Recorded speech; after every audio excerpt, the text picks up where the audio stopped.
At the beginning of this story, a boy named Phil appeared in an unpaved, desert-like area accompanied by some workers carrying axes. Phil then used his magical ability to pave the road so everyone could walk on it and begin work. After making sure everything was in order, he told his assistant, Rodri, that he was going home and then used teleportation magic, returning exhausted to his residence, where he was greeted by a group of girls. The girls noticed that Phil's relationship with Rodri seemed reversed. As if Phil were the employee, Phil replied that no matter how high he had climbed, he still felt like an employee. He then realized that he still hadn't adjusted to his new life, even after 10 years, and decided to go to his room. 10 years earlier, a young man dressed in formal clothes was lying on his sofa at home, feeling tired from the hard work and almost falling asleep right there. But he resisted and prepared his own dinner. After cooking, he sat down at the table to eat, but he couldn't resist falling asleep and fell asleep sitting in front of the food. When he woke up, he realized he was in front of a different plate,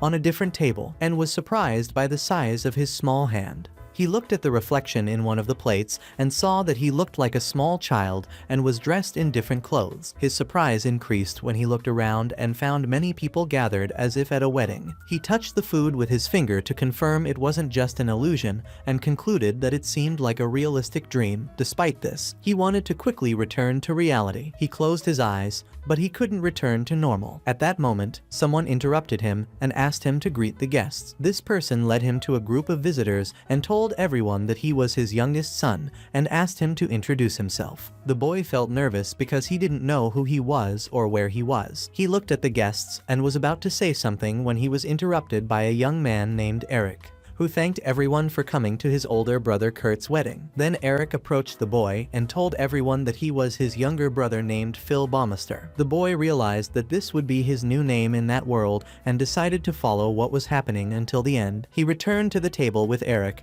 and was even more confused to be surrounded by adults. Phil was surprised to discover he was only 5 years old and asked what was happening. Eric explained that they were at his brother Kurt's wedding to his wife Emmy and surprised Phil by telling him they belonged to a noble family. Afterward, Phil walked to the main hall and was impressed by everything he saw. Despite the strangeness, he felt somewhat reassured because everyone spoke the same language as him and realized that his family had great prestige to hold such a grand ceremony. He then sat down and ate his meal with satisfaction, without thinking much about what had happened, as if hunger overwhelmed everything else. The next day, Phil sat down to breakfast and was astonished to find only a plate of dry bread and watery soup before him, and he noticed that everyone in the family was eating the same thing. When he looked around, he realized that the house was very old and the furniture was worn. He asked about his brother Eric, and his mother replied that he had gone fishing. Phil waited for his brother to return and took the opportunity to inquire about the family's situation, being shocked when Eric told him they were poor despite Kurt's lavish wedding. Phil thought they might be poor, but they were still noble and must have some privilege. His thoughts were interrupted by the arrival of another brother named Hamlet, and he was surprised to discover he had another brother, realizing he was the fourth son in the family line. Soon after, he met another brother named Paul returning from work. Then Herman and Eric mentioned that brothers Walter and Carl had not attended the wedding, and Phil was shocked to realize he was the eighth son of an impoverished noble family. Upon examining the map of that new world, he discovered he lived in a rural area called Baumeister Knighthood with only 800 inhabitants. He felt frustrated with his new, miserable life as the eighth son of a family without resources. Soon after, Phil saw his mother saying goodbye to Eric and the other brothers and ran to them to ask where they were going. Eric explained that they had already decided to leave home after Kurt's wedding, but that Phil would stay because he was still a child. He told them they could stay and inherit the land, but the brothers replied that they were poor and had no rights. Instead of dividing the land, they would give up their rights in exchange for a payment from Kurt, so that the entire estate would go to him and the others would cease to be nobles. Phil became furious and asked how they would live without the title. They explained that Herman had married into a subfamily to secure his position and that the others would try their luck in the capital according to their abilities. Eric warned Phil not to be lazy, otherwise he would regret it later. Then they all left, and Phil bid them a warm farewell, as if he had many memories with them, even though he had only met them the day before. Afterward, he went to the house's library and began searching for a useful book until he dropped a crystal and some papers. He picked up the papers and discovered that the crystal was used to measure a person's magical efficiency. Phil didn't immediately believe magic was real in that world, but he realized it wasn't a joke when he read that everyone possesses mana, though only 1 in 1,000 has enough enough mana to cast spells. Phil placed the crystal on the table and decided to experiment out of curiosity. When nothing happened, he thought it was just a joke and walked away, but was surprised when the crystal glowed. He picked up the paper again and read that the crystal's brightness and colors indicated great magical efficiency and that the person should learn magic from experts. Phil couldn't believe his eyes and didn't realize he possessed extraordinary abilities, continuing to search for more proof among the books.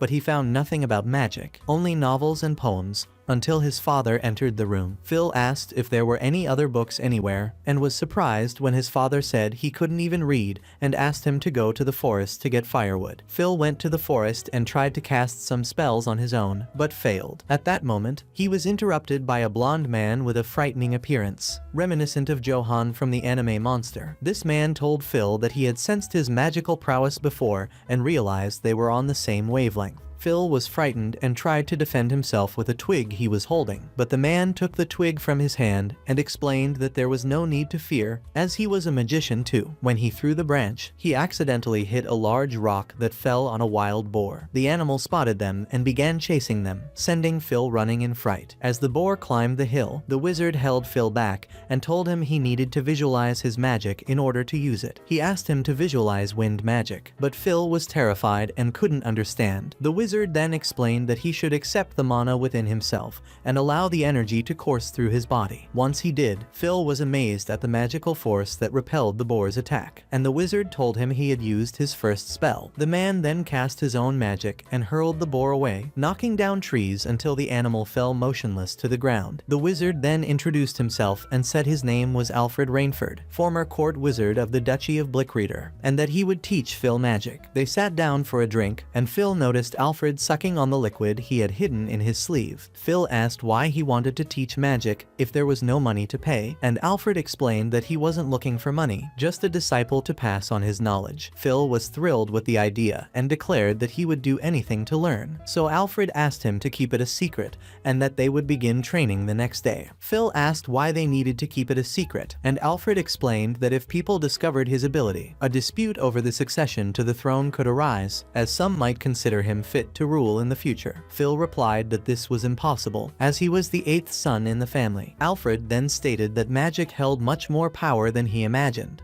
and that it could indeed make him the legitimate heir and even the next ruler, but that it would be dangerous for a child like him, so it was best to keep everything secret for now. Then Phil returned home and sat down to lunch with his family, who had only soup and a small cup, and looked around as he thought about Alfred's words that he could become the ruler of the kingdom one day and achieve wealth. The next day, Phil began his first training with Alfred, who explained that they would practice amplitude adjustment, a technique in which a mage can match his mana amplitude with that of another mage who has a greater amplitude, making the two equal. Alfred held Phil's hand and asked him to visualize the mana distributed throughout their bodies. When Phil did so, he was surprised to see Alfred's mana. Alfred explained that a mage's maximum mana capacity is determined at birth and cannot be increased, but that it was possible to match and even surpass this range. Meanwhile, Phil's father entered the library and was surprised to see that the crystal had been moved. He remembered seeing Phil in the library the day before and laughed at the thought of his son trying to discover his magical abilities on his own. Over time, Phil was able to use fire and wind magic, even destroying several stones. Alfred approached and praised his quick learning, saying he could already cast some spells. Phil was grateful and replied that he wouldn't have been able to use even the basics of magic if he had trained alone. Soon after, he noticed Alfred carrying a basket, and Alfred explained that he had brought food and vegetables, as the family said he was supposed to go out to gather supplies. When he got home, his family was happy because they would have plenty of ingredients for dinner thanks to Phil's talent for gathering vegetables from the mountains. But Kurt was furious when he saw the praise Phil received. Phil was surprised when his father asked him about a vegetable that supposedly grew on the other side of the river, where there was no bridge, and insinuated that he had used magic to fly. In reality, his father was just joking, and everyone laughed at the joke, but Kurt took it seriously. Phil continued to train magic with Alfred until he learned to fly and capture birds using the wind, and together they even ate near a waterfall. Alfred advised him not to go too deep into the forest, as it was full of monsters and also attracted greedy people seeking easy wealth. Afterward, Phil explained that he felt Kurt had been watching him lately, and Alfred thought he might have noticed his magical ability and was afraid of losing his inheritance rights. Phil replied that he had no desire to take over the government, as it seemed like a lot of work and would also create conflict with his brother. Alfred suggested he become an adventurer, since he had the ability to adapt, and Phil thought the idea was good and exciting, allowing him to explore the world around him. Suddenly, Alfred's arm revealed a strange strength that he had been trying to suppress without Phil's realization. That night, Phil told his father he wanted to become an adventurer and enter the Adventure Academy when he turned 12. Kurt was relieved to know he would be free of him and wouldn't have any obstacles. But his father explained that they didn't have the money to pay for the academy tuition, which made Phil nervous. The next day, Alfred explained that the Adventure Academy was in the city of Breakburg, a primarily commercial city that allowed children to sell what they collected. Phil considered raising the necessary money through trade. Alfred told him he should learn displacement magic because Breakburg was so far away. Alfred grabbed his arm and began to fly until they reached a high altitude, showing Phil the vast world before them. At night, Alfred continued to suffer from the invisible force suffocating him, but he managed to contain it in the end. A few days later, while supervising the training, he was told that the last day of instruction would be the following day. Phil was surprised by the sudden end to his training while still practicing flight magic. Alfred assured him that he just had to grasp the basics and he would be fine, but Phil was worried that he still couldn't control his magic effectively. During dinner, his father told him that they had seen a whispering dead in the forest, an undead creature that regains consciousness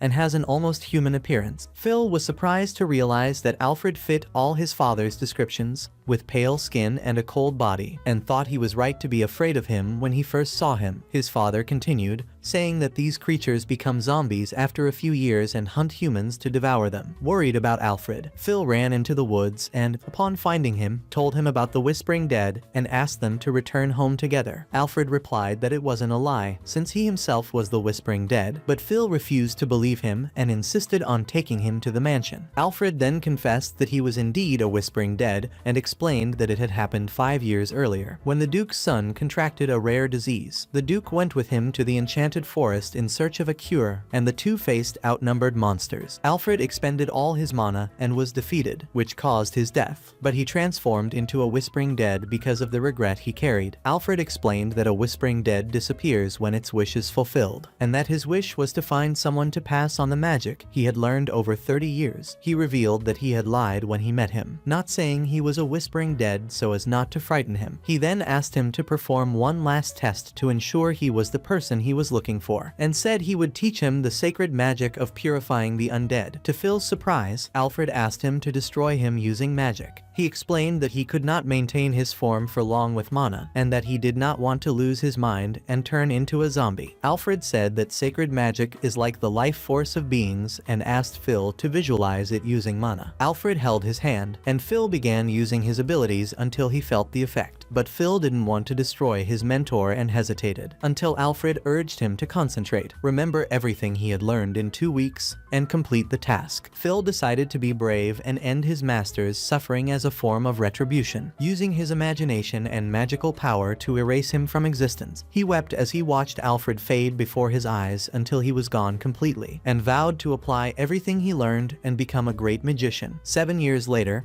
Phil was 12 and left his family's old, shabby mansion, heading for the Adventurers Academy in the city of Breitburg, where he managed to enroll. As he sat in class among his classmates, he remembered everything he'd gone through after Alfred's departure, and ended up isolating himself to avoid involvement in succession issues, which affected his communication skills despite his strong desire to have friends.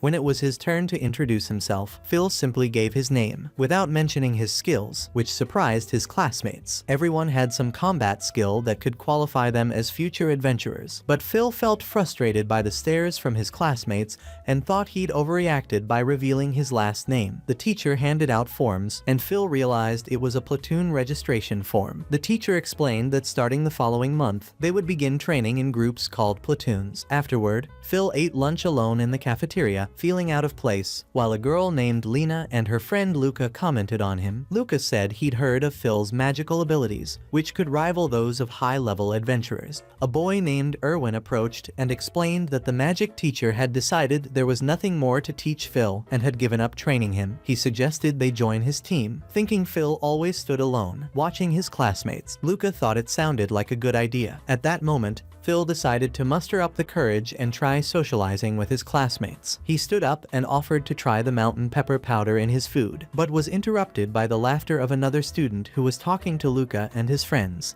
saying that no matter what they hunted, his team would be the winner in the end. Phil noticed his classmates were having fun and thought there was no need to disturb them. Everyone returned to class on time, and the teacher suggested that students who didn't receive an allowance from their families could work as fishermen for the academy and earn money, advising them to go in groups with their friends if they wanted to work. Lena and her friends were hesitant to approach Phil to convince him to join their group, while Erwin considered that Phil might want to challenge everyone by hunting alone, and suggested the trio compete with him to get his attention. Although the situation was simpler than that. A few days later, all the students went to the records office to deliver to the academy what they had gathered and hunted in the forest in exchange for money. Lena's team managed to capture 3 wild boars, and then everyone was surprised to see Phil approach the supervisor without any prey in his hands, until Phil handed him a magic bag that Alfred had entrusted to him before leaving. Everyone was shocked when Phil pulled out several fangs from his bag and placed them before the supervisor. One of the students gave up on trying to convince him to join his team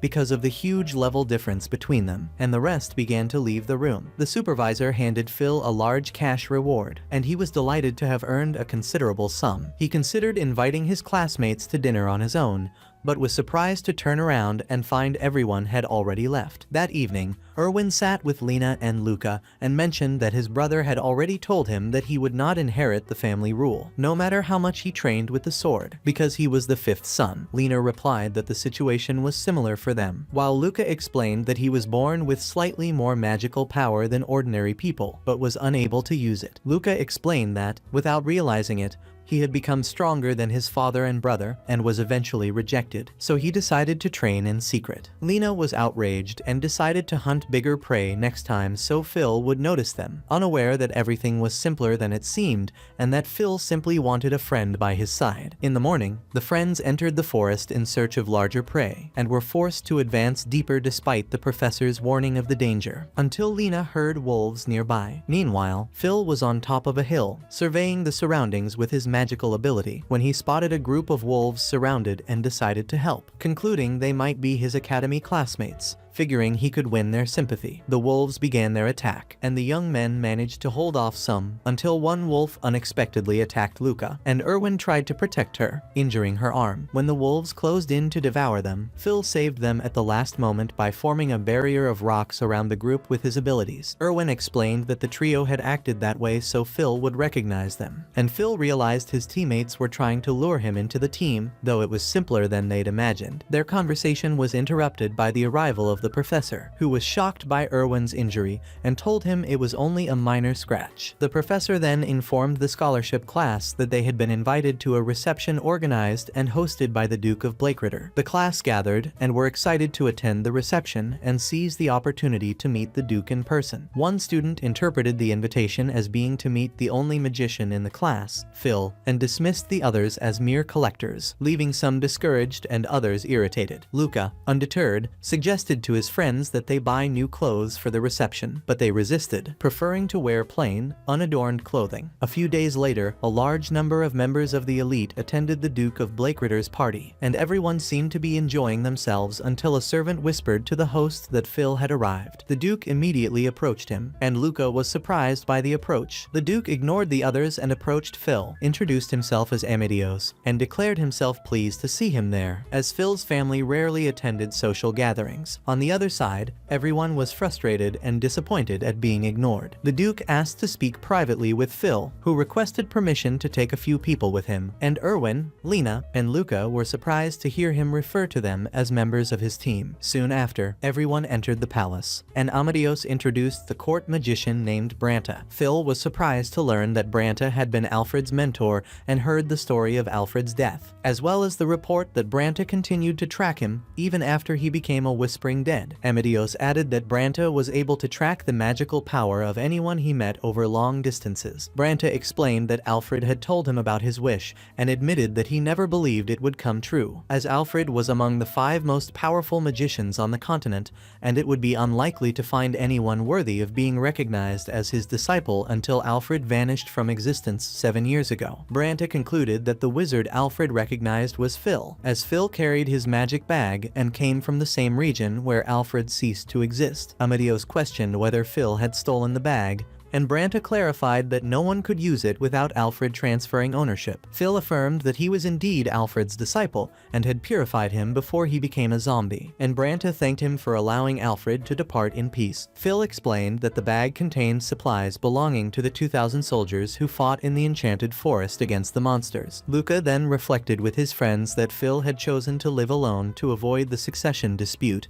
and regretted their hasty judgment that he lived in a world alien to theirs. Phil joined the group after delivering the supplies to the Duke and Branta. Lena declared that she didn't feel up to sharing a team with him, while Erwin admitted that he had tried to use him to become stronger and improve his life. Phil explained that he had done the same with them when he took them to meet the Duke, fearing they would encounter someone of such standing alone. He stated that he wanted to be on the same team because he believed it would be fun even if difficulties arose. Everyone laughed, realizing that Phil only wanted to make friends. The Duke interrupted the conversation and announced that he would give Phil 20% of the value of the supplies as a reward. Everyone was surprised to learn that the total reward was equivalent to 1,000 gold pieces, and that Phil would also receive Alfred's personal belongings. A few months later, Phil traveled with his friends to the capital to attend his brother Eric's wedding, and Luca chose an elegant outfit to attract the attention of the nobles during the ceremony. Lena asked if there would be any nobles present and learned that Eric had married into a family of knights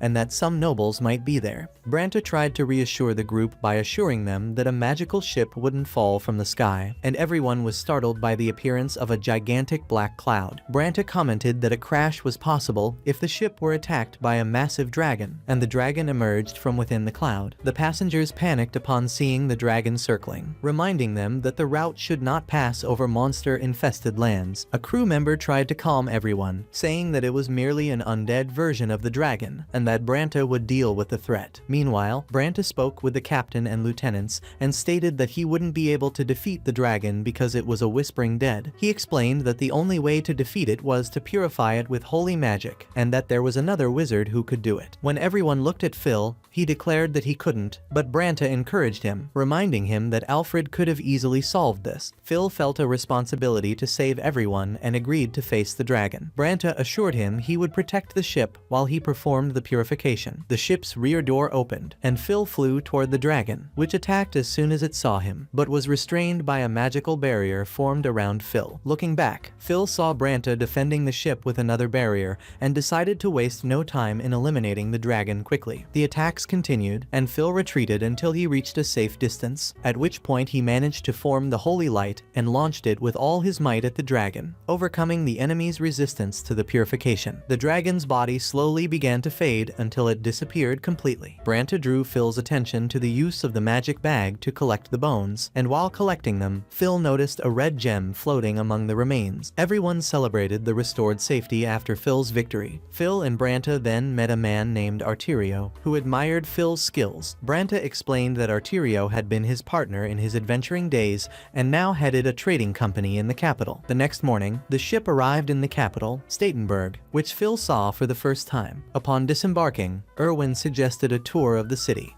Branta left, citing commitments, and asked Arterio to look after the group. Arterio thought Branta had dodged the issue, and Phil was still trying to understand the situation when they spotted a group of knights forming in front of them. One of the knights dismounted, approached, knelt to praise the dragon's defeat, and informed him that the king was waiting for him at the castle, inviting Phil to follow in the carriage. When they arrived at the castle, Phil was impressed by the grandeur of the place and heard from his friends that they were going to Eric's wedding. Surprised to be left alone with Arterio, Upon entering the castle, Phil found the king sitting on the throne waiting for him alongside some important figures. He approached, still confused by everything that was happening. When Phil stood before the king next to Arterio, he imitated his companion's gesture and knelt to greet the sovereign. Seeing the king up close, he remained stunned, not fully comprehending his surroundings. The king announced that he would grant Phil the 6th degree of baronetcy as a reward. Noticing that he looked like a stiffened statue, Arterio led him to recite the oath he had taught him before entering the castle, and Phil declared that he would use the sword for the kingdom and its people. The king added that he would bestow upon him the medal of the twin dragons. Around the same time, the friends were at Eric's house with Branta, and Branta commented that Phil would at least receive the title of baronet as a reward for his feat. Eric expressed joy at Phil's attained position and questioned whether this title would create a new branch within the family. Lena worried that Phil would abandon his adventuring career and leave them, but Branta explained that he would be just a toga-wearing nobleman with no landholdings in the capital. Phil then handed over the dragon bones, the stones collected in the magic bag, and the large red gem. Some leaders and officials debated the amount to be paid until an elder named Cardinal Heinhian intervened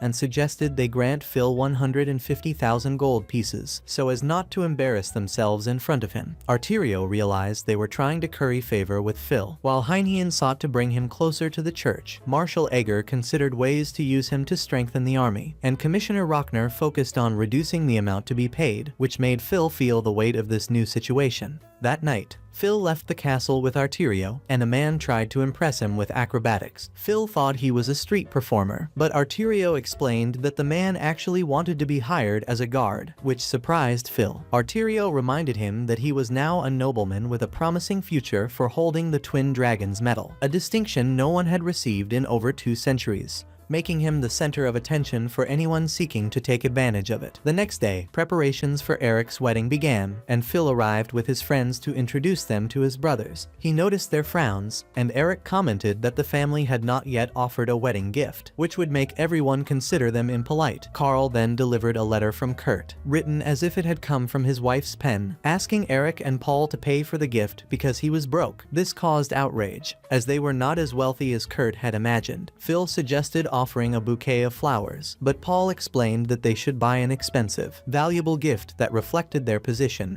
and that they could not borrow from the Duke, as they would not be able to pay it back. Phil, noticing the brothers' distress, took the initiative to help them with money and provided the gifts. Afterwards, everyone celebrated Eric and his wife's wedding, and Phil felt that being a nobleman could be a burden. At the end of the ceremony, Phil sat alone and sighed until Arterio approached and encouraged him to cheer up, handing him the Kumi Koji Phil had requested from a merchant because it was a hard-to-find product, which made Phil happy. Then Phil called his friends to the kitchen, and they all prepared food together using the Kumi Koji to aid fermentation. After adding the ingredients to the pot, Phil sped up the fermentation with his magic instead of waiting a whole year and managed to make miso. He sat down to eat with his friends, his brother, and his sister-in-law, feeling joy at this new phase of life with his family. The next day, Heinhian invited the noble wizard Phil to participate in the baptism at the church. Phil thanked him for the invitation and offered a simple gift. They chatted until Heinhian's granddaughter arrived to serve tea and introduced herself as Alyssa.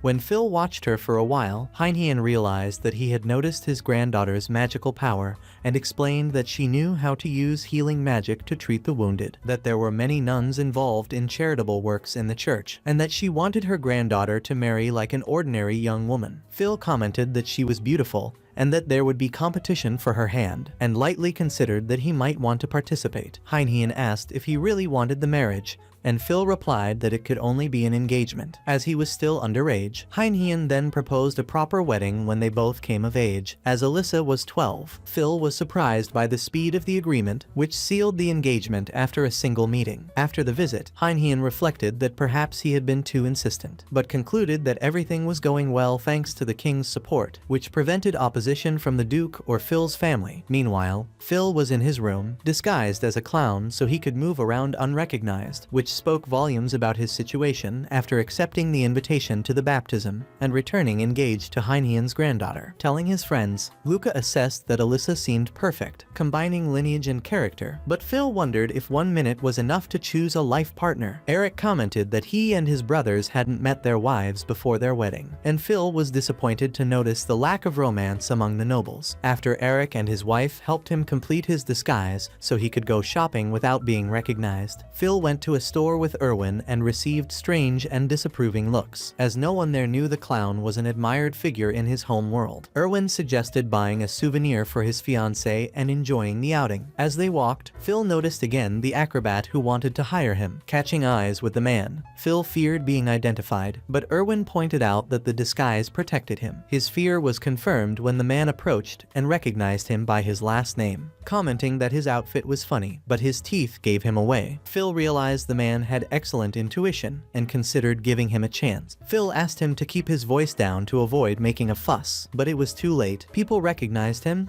and knights began asking to be accepted as followers, finding himself surrounded on all sides. Phil used teleportation magic and escaped with Erwin. Back at the palace, he felt distressed at being limited by his own fame and unable to move freely. Eric suggested appointing a follower to reject unsuitable suitors, and Phil considered making Erwin that follower responsible for filtering approaches, rushing off to put the idea into practice. Phil then used teleportation and headed for the church. He appeared at the window of Heinheim's chamber, slipped, and fell before the cardinal saw him. Heinheim heard a noise outside, approached to check, and saw no one. Phil sighed with relief, but was startled when he heard Alyssa behind him. He quickly pulled her away from the window to avoid attracting his grandfather's attention, and mentioned that he had stopped by after buying something to eat together. Seeing the crushed sweet, he understood the situation and said he had actually gone to talk a little. The two sat on the roof of the church to discuss the morning's engagement, and Phil wanted to know how she felt. Alyssa calmly responded that she was pleased her grandfather had chosen to betroth the dragon slayer Baronet, and that she was happy about it. Meanwhile, Lena and Luca were surprised upon returning from shopping to learn that Erwin had been hired by Phil as a follower, and Luca wished they were also appointed. Erwin used his authority to end the matter and angered them both by sarcastically saying he would make recommendations when Phil returned. Lena whispered to her friend that Erwin might treat them as inferiors if they came under his authority, and began to think of a way to surpass him. At that moment, Eric and his wife entered the room asking for help in the kitchen, and Erwin volunteered to help. Looking at the couple, Luca had the idea that she and Lena could become Phil's wives to position themselves above Erwin in the relationship hierarchy, sharing Phil's attention. Lena remembered that Alyssa was the most likely marriage candidate, and Luca reworked the plan to have them both become Phil's maids, which Lena considered a reasonable possibility. When Phil returned, Luca decided to try to seduce him into accepting her and Lena as maids, dancing awkwardly and unattractively toward him. As soon as Phil heard dinner was ready, he simply ignored her attempt and went out to eat. Luca then decided on plan B and shortened her dress to increase his chances of seduction. Lena felt encouraged, as Luca wouldn't be able to pursue Phil that way. Luca explained that her goal was to become his maid, open a school to teach magic, and gain her family's recognition. Lena felt more confident and considered trying too. Meanwhile, Phil was listening to their commotion outside the mansion when he received an invitation from one of Heinheim's servants to dine with Eliz the following evening. The next day, at dinner time, Phil and Eliz sat at the table for a private meeting under the watchful eye of the butler, but they spent the entire day talking in silence, even though it was considered their first date. Phil considered leaving after dinner, but the butler suggested he give her a gift to mark the occasion, a coral fish. Phil hated seafood. Afterward, he accompanied them to a jewelry store to buy an engagement ring, and discovered that rings ranged from 10 to 50 gold pieces, equivalent to millions in Japanese currency. Eliz approached and told him he shouldn't spend so much on something so expensive, and Phil thought she was right. However, he explained that he had received a good reward for defeating the dragon and collecting its bones, and that he didn't care much about money. It was then that he noticed a ring containing part of the immense red stone and decided to buy it, thinking it would be special to her. The shock came when the salesman revealed the price was 300 gold pieces, but Phil bought it anyway, and Eliz watched in surprise. On the way back, Eliz mentioned that the salesman had explained that the ring could store great magical power, as it was made of enchanted stones, and she felt Phil had bought it for her to wear in the future. Phil denied this, saying he simply thought it would look nice on her and that he didn't know about the magic stone. He then explained that he had always felt pressured when people called him a hero or a dragon slayer until he met her, and that he learned she was called a saint, which relieved him somewhat. They decided to test the ring, as the salesman had claimed it would glow when someone used magic on it. As soon as Phil did, an intense force surged toward the roof of the carriage as if opening a portal to another world, leaving Phil in awe of the spectacle. Afterward, Heinian asked the servant what he thought of Phil, and was told he was a difficult young man to understand, treating Eliz like an ordinary girl rather than the saint everyone revered, making it impossible to guess what was going on in her mind. The next day, Erwin inquired about Lena and Luca's plan to become Phil's servants, and Luca said they would resume their attempts at seduction when they returned to Preachburg. Just then, Eliz arrived at the castle, and Eric mentioned that she had come to visit Phil. Embarrassed, Eliz admitted she wanted to inquire about his personality and understand what kind of young man he was. Meanwhile, Phil was at the castle with Branta when the king surprised him with an order to hunt another dragon. Phil reluctantly accepted and felt like a servant of the king. One of the knights explained the region where the dragon lived and added that eliminating it would allow for development and solve the capital's food shortage. Phil was shocked to realize that only he and Branta would undertake the mission. Soon, a huge man named Armstrong entered the room,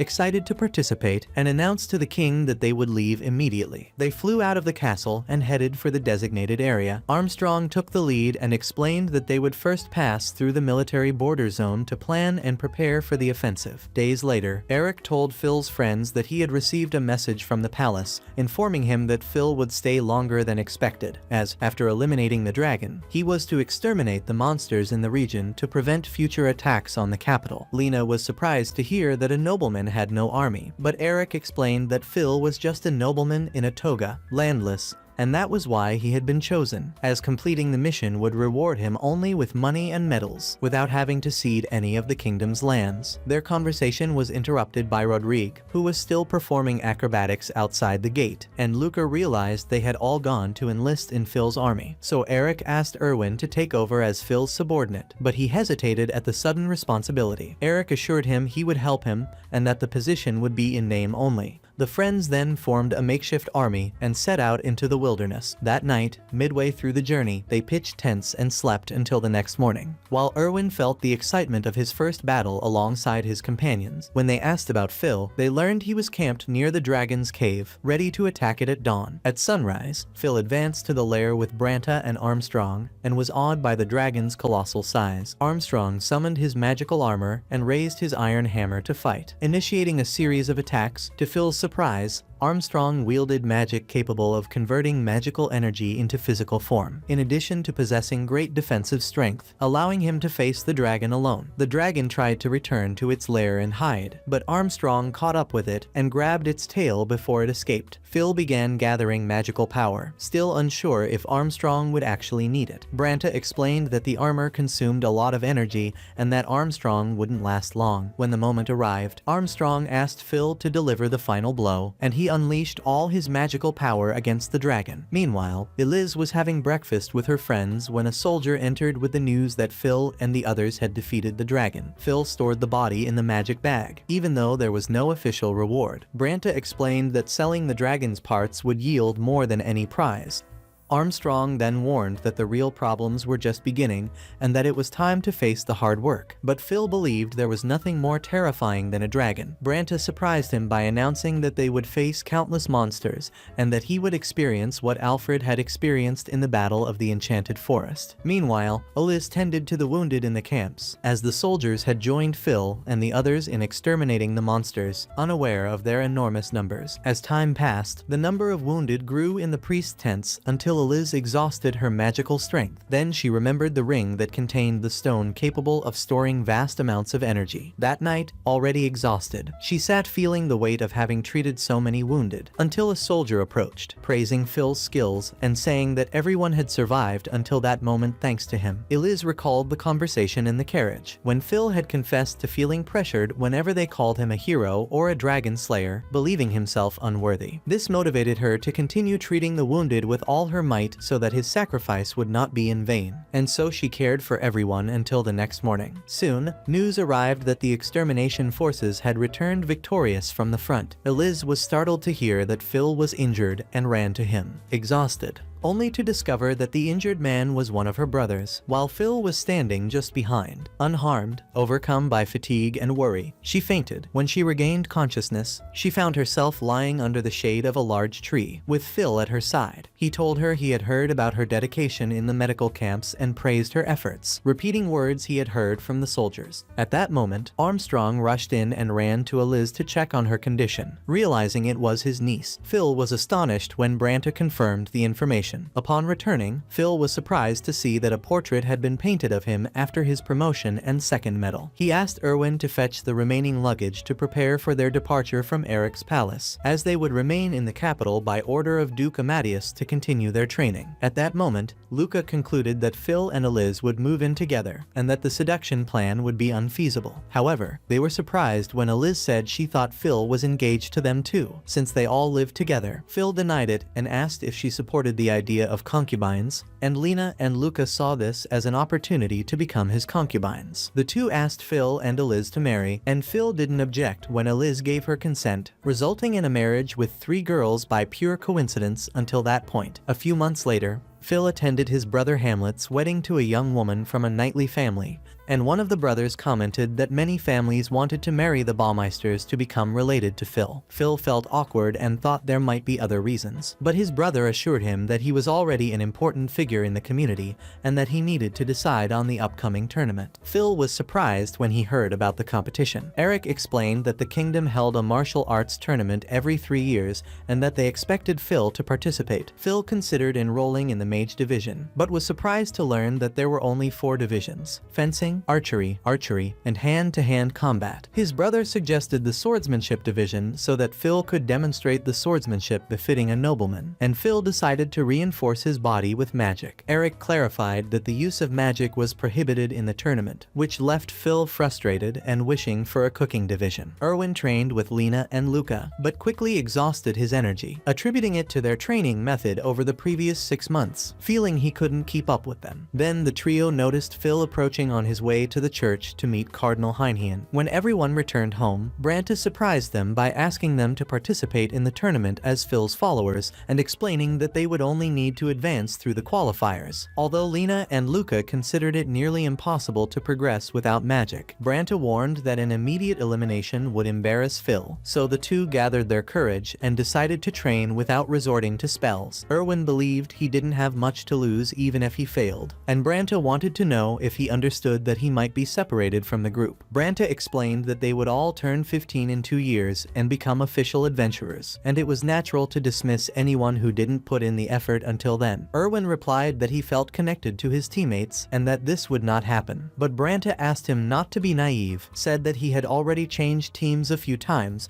and warned him not to become a burden to his teammates, which left Erwin apprehensive. That evening, everyone had dinner together, and Lena asked if Phil would participate in the tournament. Phil said he'd been gathering information and had heard that the winner of the last 2 editions, a royal knight named Varen, wouldn't compete that year to train the new generation, which would make the competitions less difficult. Then he changed the subject and asked them to talk about the formation of the adventure team. Erwin became tense, so Phil said he'd met with Cardinal Heinheim for this reason and had decided to include Eliz on the team. Erwin sighed with relief at not being removed, and everyone welcomed her happily. Phil was pleased to see his friends welcoming Eliz others and felt he could focus on the tournament. But he was surprised by Erwin's sudden enthusiasm. He promised to work hard to win and began training beyond his usual level. Phil couldn't keep up, maintaining an exaggerated excitement at the thought of victory while thinking about how he needed to achieve it. Phil, on the other hand, didn't perform well in anything other than magic and could barely wield a sword, displaying far inferior physical fitness to his friends. That night, he returned home and lay down on the couch while the others continued training, with Eliz watching through the window. The next day, Erwin noticed his hand bleeding from sword training, but his friends believed he would do well in the tournament. Everyone was immediately shocked when the king ordered Varen to participate in that tournament to serve as a role model for the new generation and an obstacle to overcome. Disappointed, Erwin retreated to his room and lay down, dejected. Luca asked if he would give up just because he knew Varen would compete, and Erwin replied that he had seen many impressive fights from him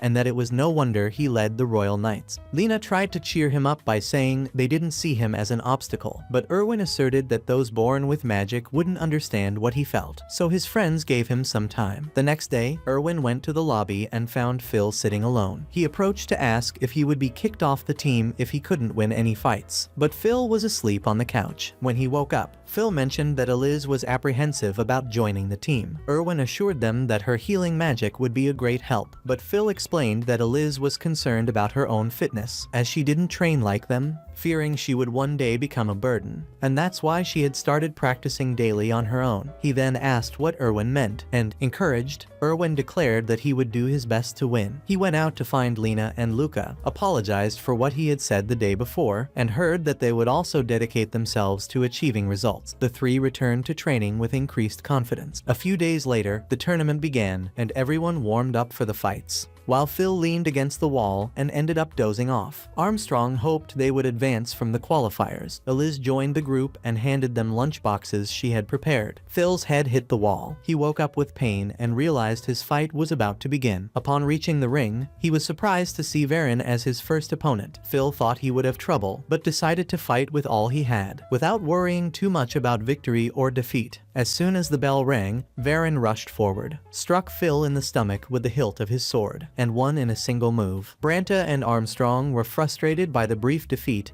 and hoped they wouldn't need to console their friends anytime soon. Phil, despite the result, confidently stated that everyone would do well, as if he had tournament experience. Meanwhile, Erwin and the others gave their all and won the first matches in their divisions. Shortly after, Luca returned disappointed and reported that she had been eliminated in the semifinals of the qualifying round. Branta acknowledged that she had done well even without using magic. Lena, on the other hand, reached the final of the spear division and believed she would advance with a win, but she ran into Rodrigue, the famous acrobat. Lena was surprised by his defense, then suffered a sequence of quick attacks, managed to block most of them, and, when she tried to counterattack, Rodrigue parried with a single movement and surprised her with a lunge that made her lose her spear. Lena returned with her head down after the defeat and commented that Rodrigue wasn't just a street performer, having grown up in a family of merchants, and shared the information she had gathered. Phil, as usual, fell asleep and didn't hear. Meanwhile, Erwin won the matches and reached the finals of the swordsmanship division, but he felt a sudden pain in his arm. Turning around, he saw Varen approaching, signaling that he was waiting for the match. Back in his room, the tournament directors advised him to forfeit if he couldn't fight due to his injury, but Erwin refused and insisted on continuing, as he considered this victory essential to keeping his place on Phil's team. Luca mentioned that he had spent the night preparing lunch boxes, and when he opened his, Erwin found small figures carved into the food to encourage them. He regained his confidence and sense of belonging, ate some, and decided to keep fighting without backing down, so that Phil wouldn't be ridiculed. After the tournament, Erwin and Lena began training with Varen and the Spear Commander, and Phil was pleased that they would both be training under renowned leaders. Luca then explained that his master had offered to train the group together. Phil decided that the next 2 years would be dedicated to training and evolving until they became official adventurers. When he asked who would supervise the training, everyone was surprised by the sudden arrival of Armstrong, who announced that he would oversee their preparation from that moment on. 3 years later, Kurt was helping his father with the plow plowing and farming when his wife arrived with their young children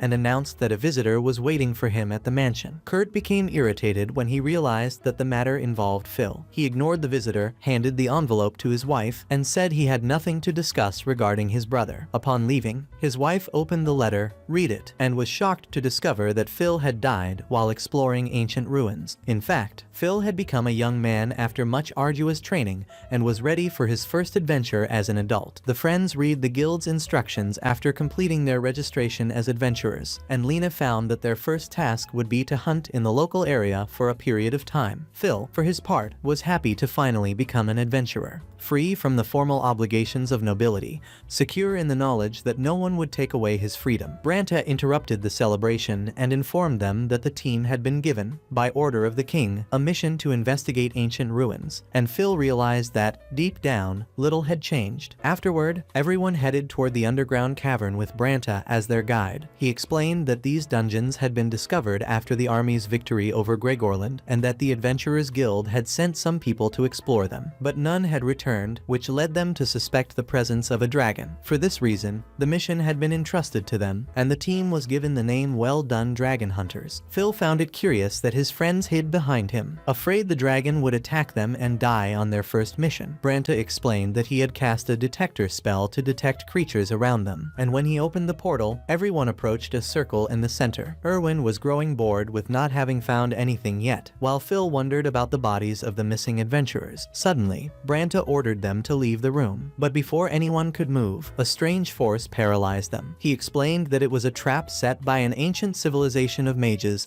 and urged them to prepare to fight at any moment, but disappeared before he could finish his sentence. Then everyone slowly began to disappear until Eliz was left alone, but soon she too disappeared, and the room was empty. The group reappeared in a place called the Inverted Pendulum. Branta explained that the trap magically transported victims underground, forcing them to return to the surface, or they would die. Luca thought it would be easy thanks to Phil's teleportation ability, but was shocked to hear he couldn't use it because he didn't know where he was. They noticed stairs behind them and decided to climb up the traditional way. Upon reaching the top, they found a dark corridor, and as they passed through it, they saw a large group of armed and armored soldiers. Soon, the door behind them closed, locking them in the corridor with these unknown enemies. The soldiers began to move, and Phil and his friends prepared to face them. Branta asked Phil and Eliz to provide support with wind and healing magic to limit the opponent's movements and treat their companions' injuries, so they all advanced, taking down the soldiers one by one, putting their skills acquired after intense training to the test, and managed to defeat them. Lena was then surprised to find the bodies of the missing adventurers. Luca heard footsteps coming from above and realized more enemies were approaching,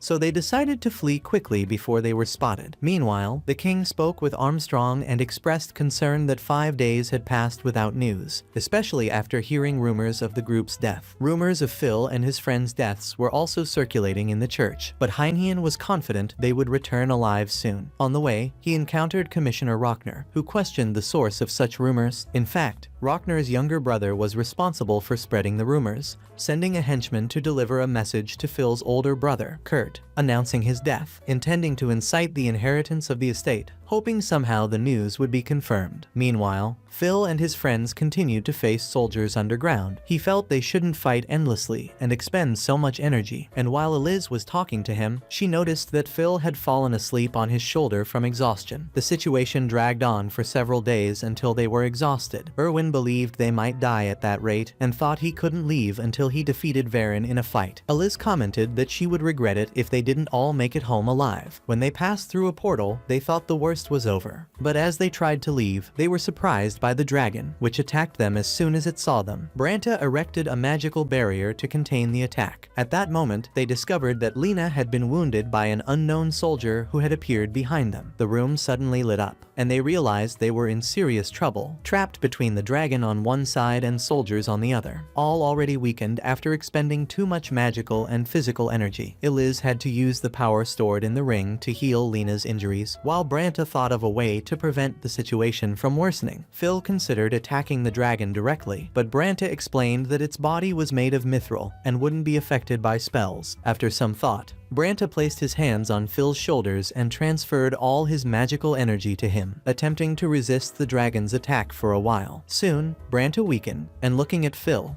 He thought how much he resembled Alfred. Phil understood that everyone was in danger and decided to use his full power to protect them. Eliz decided to help him before his strength ran out. She approached and cast the spell known as the Light of Miracles, transferring energy to him to the limit. She fell unconscious after giving up the last of her strength, but Phil managed to counter the dragon's attack, counterattacked, and defeated the creature. After the victory, they noticed that the soldiers had stopped moving with the dragon's death. Erwin then turned and saw Phil unconscious next to Eliz. Shortly afterward, Phil regained consciousness and heard Lena and Luca whispering that Eliz didn't need to kiss him to transfer magical energy, and that she had probably taken advantage of the situation. Erwin interrupted the conversation and asked everyone to follow him so he could show them something important. After they left, Phil looked at Eliz fondly. When they had regained some strength, they went to find Branta, who told them he had discovered that the traps had been set by Count Eichelberg, who might have wanted to test human abilities. Luca soon appeared, calling them to see an astonishing discovery. They had found ancient airships, the origin of modern-day magical ships. Erwin pressed a button, and Phil was surprised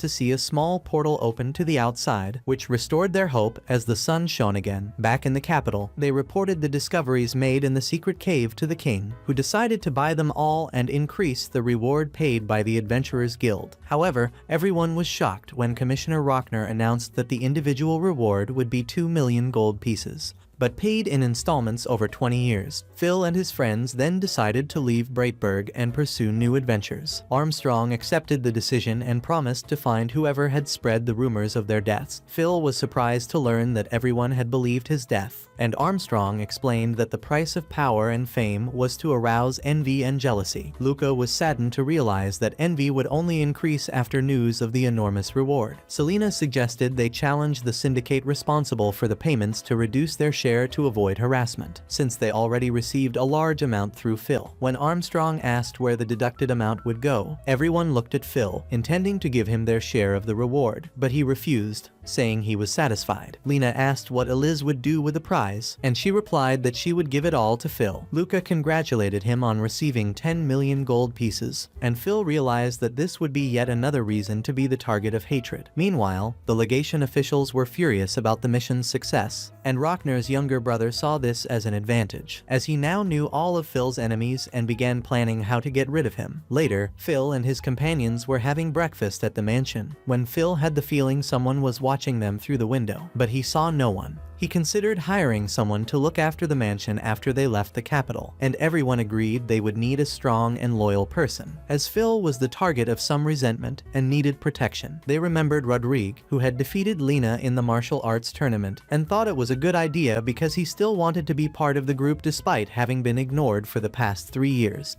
Phil realized that this time it was up to him to take the initiative and went looking for him to invite him to join their team. They made a birthday cake and went to meet Rodrigue to see if he would accept. Rodrigue was moved, cried with joy, and everyone breathed a sigh of relief.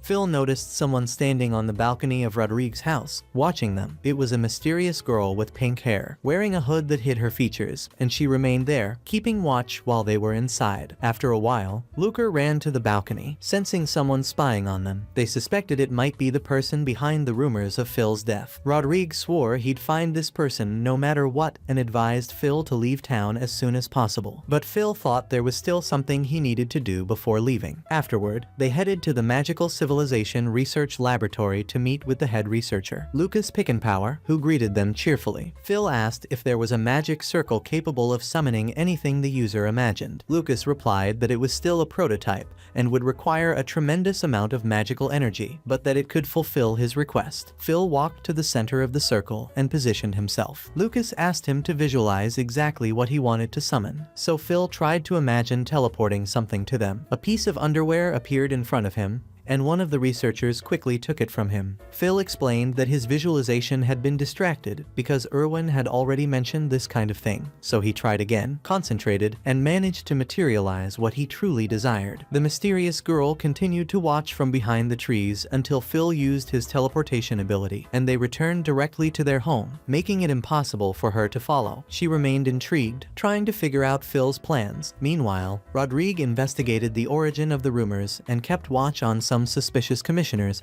until she saw Rockner's younger brother at a window, which seemed revealing. The mysterious girl then went to Phil's mansion and, looking through the window, realized they were organizing a grand party attended by several dignitaries to thank everyone who had helped him during his time in the capital. Phil presented what he had summoned with the magic circle and told everyone he had caught a huge northern tuna. Everyone was amazed by the size and appearance of the fish and wondered how to prepare it. He suggested they eat it with the soy sauce he had prepared, providing a unique experience. Rodrigue approached and spoke privately with Phil, revealing that the person responsible for the rumors of his death was Alice Rockner, the youngest brother. Phil was surprised, having never met him, but Rodrigue explained that he was only using him to try to remove his older brother from office. He also told him about the emissary Alice had sent to the camp with the false news of Phil's death, planning for Kurt's children to inherit the estate to strengthen his own position. Phil was furious to see his family involved, but Rodrigue assured him he had already taken action. That night, Alice discovered she had become the talk of the town after news of her involvement in the Denet incident spread. He was shocked when his wife entered and said that a palace messenger had arrived with a summons from the king. Rodrigue confided in Phil that he had spread a false rumor about Alice to counter the rumors against him, and that if questioned, they would claim ignorance of its origin, thus escaping punishment. Phil thanked him for finding the culprit. Rodrigue explained that it had only been an initial suspicion, based on Alice's character. Phil then discovered that Alice Rockner was Rodrigue's father. He was surprised to hear that he had never been recognized as a son, since his mother was the daughter of a simple merchant, and hadn't even been accepted as a concubine. At that moment, Eliz entered carrying a plate of tuna for Rodrigue. All the while, the mysterious girl was still lurking through the window, until she decided to enter the mansion. She knocked loudly on the door, alerting everyone, and then broke down. Everyone was shocked to see it was just a girl. She ran toward Phil and Rodrigue, and when Erwin tried to restrain her, she knocked him down with one swift move. Phil thought she was going to attack him, but was surprised when she simply took the plate of tuna and ate it all herself. Soon after, Marshal Edgar approached, and Phil wanted to know if he knew her. Edgar said she was his daughter, Velma E. Tolvin, and that he wanted to introduce her. Velma claimed she had been investigating Phil to see if anyone would be able to feed her enough, acting as if she were being adopted as a pet. Edgar explained that food was the most important thing in her life. Branta commented that she suffered from hero syndrome. Edgar added that she needed to compensate for the enormous energy she consumed daily with large amounts of food, which made her extremely voracious and very expensive to maintain. Phil felt forced to accept this new responsibility, while Lena and Luca were happy to meet Velma. Edgar then offered Phil the option of marrying her or taking her on as a bodyguard. Phil replied that he intended to return to Breitberg to begin hunting missions as a common adventurer, and that he wouldn't need such a powerful bodyguard. Edgar found his words strange and stated that he would take care of exterminating the monsters when he returned to the city. Meanwhile, Phil's family still believed he was dead due to the rumors, but were surprised to see him through the window in front of the house with his companions. Reunited, they drank tea with their relatives, and Phil felt nostalgic as he drank the same weak tea his poor family always prepared, while Branter recounted the story of the Battle of the Enchanted Forest and spoke of the deaths of the soldiers who fought in it, explaining that the fallen bodies had turned into zombies and that the Duke had ordered them to be purified before the situation worsened. Kurt was angered by the Duke's order to send troops back to the Enchanted Forest. Branta clarified that the visit was to discuss how to handle the monsters they would kill. Kurt replied that they would have to pay tribute since the forest was within their borders. Branta asked them to negotiate the fee. Kurt consulted Klaus, the village administrator, who said the normal fee would be 30%. Even so, Kurt decided to increase it to 50% to force them to leave. Herman tried to persuade him to reduce it in exchange for the soldiers' weapons and armor, but Kurt claimed he didn't care about the remains of poor, worthless soldiers, as funerals had already been held for them. Eliz then suggested holding new funerals after the purification. Kurt rudely rejected this, and Erwin couldn't stand his arrogance any longer and asked him to stop. Kurt retorted, calling him a barbarian. Phil tried to calm the situation by asking his father to begin formal negotiations, but Kurt took offense, understanding that until then the discussions had been informal. The visitors explained that they had come to speak with the Baumeister family patriarch. Kurt became even more irritated, considering the remarks of his younger brother's followers disrespectful. Soon after, he thought about the letter Rockner had given him and gathered the villagers. One of them asked if Phil had returned to purify the undead soldiers in the forest, and Kurt's assistant replied that no, that he had only come as an adventurer on a mission and would leave after completing it. Phil, on the other hand, wondered if Kurt had always despised him since childhood. Herman explained that the distrust had begun when Phil left the house, as Kurt feared losing his position as heir to the knighthood, and Phil replied that he had never intended to steal it. Luca questioned why Branta wasn't drinking that night and accused him of drinking all day. Then Herman's wife approached Phil and told him that she believed her grandfather had turned into a zombie in the forest. Since he had been the head of the squires, Phil promised to find his remains and deliver them to her. Herman was overjoyed and wished that Phil would be the heir to the knighthood in Kurt's place. Lena realized they were facing a succession crisis, and Phil thought they should quickly finish the mission and leave the village. The next day, the adventurers began their mission to lure the zombies from the enchanted forest, trying to provoke them with a few phrases. Eliz asked how they managed to lure the zombies, and Branta explained that the creatures responded to provocations even though they weren't very intelligent. Then the sky began to change, taking on a reddish hue, while zombies appeared from all sides. At that moment, Eliz used purification magic, combining her own power with Phil's to extend the spell's reach. Branta began collecting the remains that fell from the purified undead, as any who tried to cross the spell's field disintegrated and dropped their weapons. Luca then noticed a zombie among the enemies that looked like a leader, and Phil realized it was the former Duke, commander of the army. After purifying a large number of undead, everyone continued their search for Herman's wife's grandfather, until they were surprised by a massive dragon that managed to cross the spell's field and land in the middle of the group. Everyone was surprised that the purification had no effect on it, even though it was an undead dragon. The dragon lunged at Velma, who severed the creature's head with a single blow of her axe. Eliz informed her that the purification would work, but it would take longer to complete on that type of target. They soon noticed more dead monsters approaching, some able to cross the spell's field. The adventurers continued fighting those who managed to penetrate the barrier until they had completed the purification of many soldiers and creatures. Then Herman's wife's grandfather appeared before them. Phil and Eliz approached and were surprised to notice that he had transformed into a lick and was still able to speak. He wanted to know about his granddaughter, and Phil explained that she was married and leading a happy life. The grandfather lowered his weapon and allowed Eliz to purify him so he could rest in peace. Afterward, everyone collected his remains and handed them over to his granddaughter. Kurt then ordered the villagers to deliver all their rusty armor and broken swords to the blacksmith Eichert. One of the villagers argued that they didn't have their sons' bodies to bury and preferred to keep the armor and weapons as souvenirs. Kurt countered by saying that the village suffered from a lack of iron and that the material would be reused for local development. Phil intervened and challenged the decision, hearing from Kurt that he was the heir to the village government and that someone of lower rank had no right to oppose his orders. Phil then handed over a large block of iron so that the people could keep their sons' belongings. Kurt was irritated at having the argument deflated, but decided to wait until Phil and his companions left the village. When everyone returned to the Duke with the unidentified remains, Phil thought the mission was over and that he could finally manage the family village. He was surprised, however, by the Duke's order to take hunting missions in the enchanted forest and the wilderness within the village's territory. Branta suggested the group stay for a while. They then went to Administrator Klaus and informed him that they would remain until the Duke identified the owners of the unidentified remains, a process that could take a considerable amount of time. The next day, Eliz led the funerals and helped the villagers with prayers. Erwin asked why she was leading the ceremonies, and Phil explained that the village priestess was too elderly for the task. One of the villagers expressed displeasure when Kurt didn't attend the funeral. That evening, everyone had dinner with the locals, and Phil found it strange that Branta refused wine in the village. Soon after, he saw Kurt's wife and children go to the memorial and say their prayers. Phil approached, and the children were delighted to see their uncle, known as the Dragon Slayer, and asked excited questions about the battle against the dragon.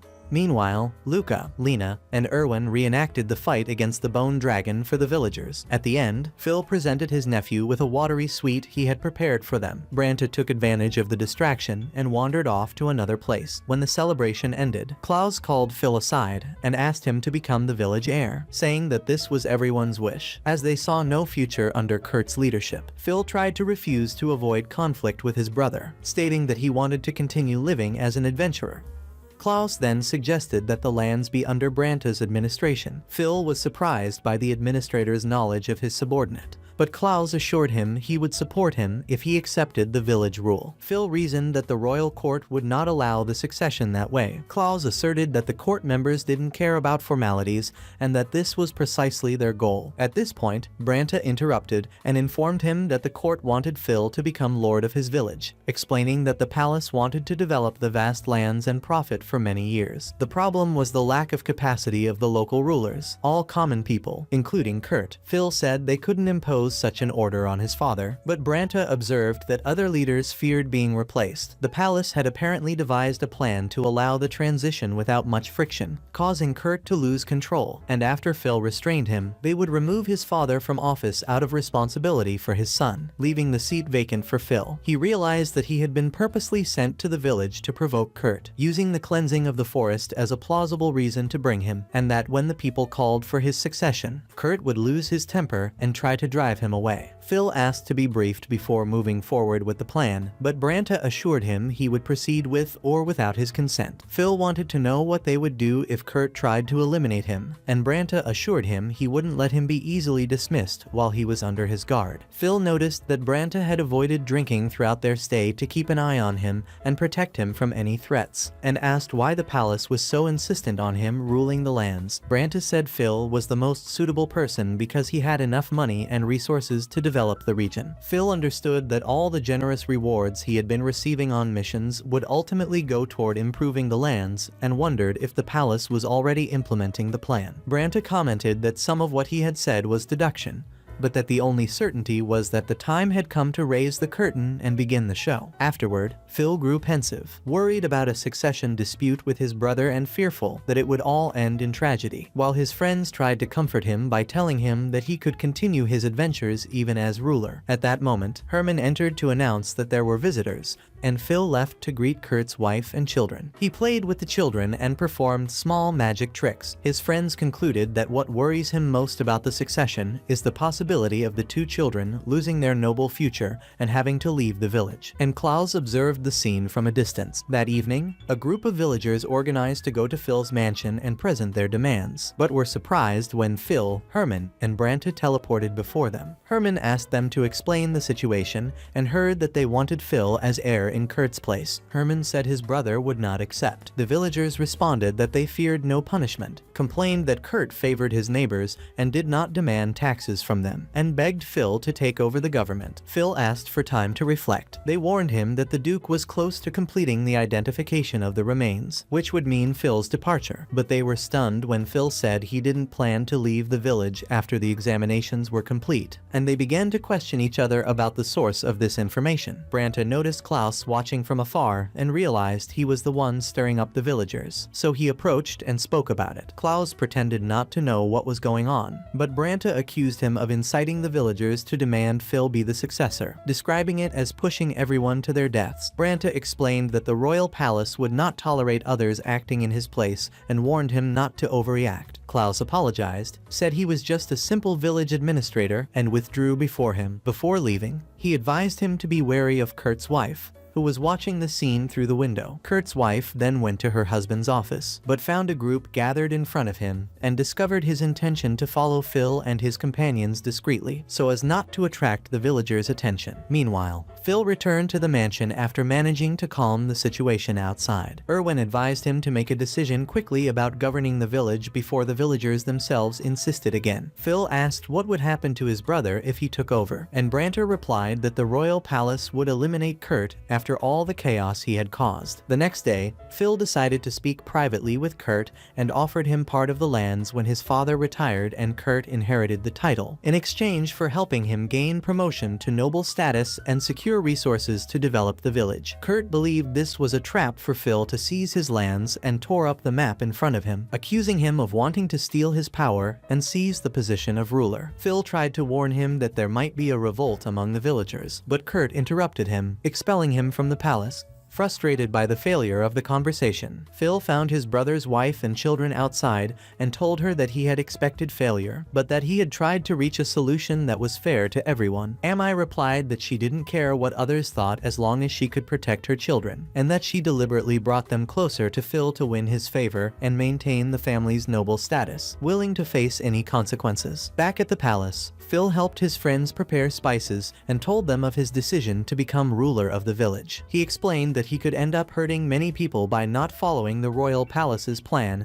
and stated that he would need everyone's help when the time came. Eliz assured him they would always be by his side. Phil began selling magical condiments, known in our world as mayonnaise, to the villagers, while the others traded goods and clothing from Breitberg and the capital. The success was enormous, infuriating Kurt and his followers. A week later, his own men told him that the clientele had migrated to the shops of Phil and his companions. One of them suggested eliminating him, but Kurt refused, reminding them that they were facing a magician and that they would need to defeat him on merit. The next day, Kurt received news that his followers had betrayed him and allied themselves with Phil, as he had provided them with the necessary resources to go to the capital to perfect their crafts without relying on him. Thus, support for Kurt weakened until he was left alone, exactly as the palace desired, waiting for him to lose his mind. Phil and Rodrigue then went to an empty apartment purchased to protect Amai and the children during the village unrest. Rodrigue suggested they take Kurt to hide in the church, where the palace couldn't reach him. Phil asked how things were going at court, and Rodrigue explained that a growing number of people were wanting to meet with him, eyeing the rights to the remaining lands and the high revenue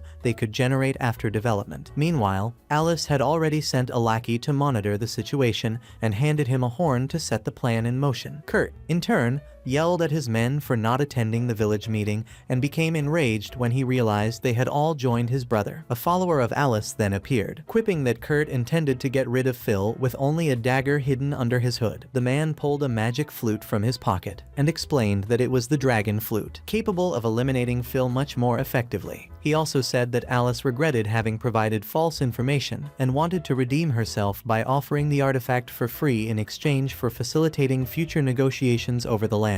When Kurt assumed power, Kurt agreed to cooperate. The next day, Branta sensed Kurt's presence and warned him that he was approaching, drawn by rumors that Phil had entered the Westerlands alone. Everyone was surprised to see him appear unaccompanied. Phil realized he was coming to challenge him and went to meet him alone to talk. But Kurt already knew his companions were after him and asked them to show themselves. He then began to mock all of his brother's achievements, including his attempt to take control of the lands. Branta was shocked to see the flute in his hands and explained that it had the power to summon all the dragons north of the Civ Mountains, something they would not resist. Erwin lamented the danger this would bring to everyone, but Kurt laughed, saying that after the dragons ravaged everything, he would take the estates and be celebrated as a greater hero than Phil. Phil was outraged by his brother's willingness to sacrifice his own family for power and influence, but Kurt warned him not to move. Content with a feeling of being in control, Branta tried to cast a spell to knock the flute from his hand, but failed. Kurt declared that the deaths of everyone Phil knew would be his fault before blowing the flute. Instead of dragons, ghosts emerged from underground,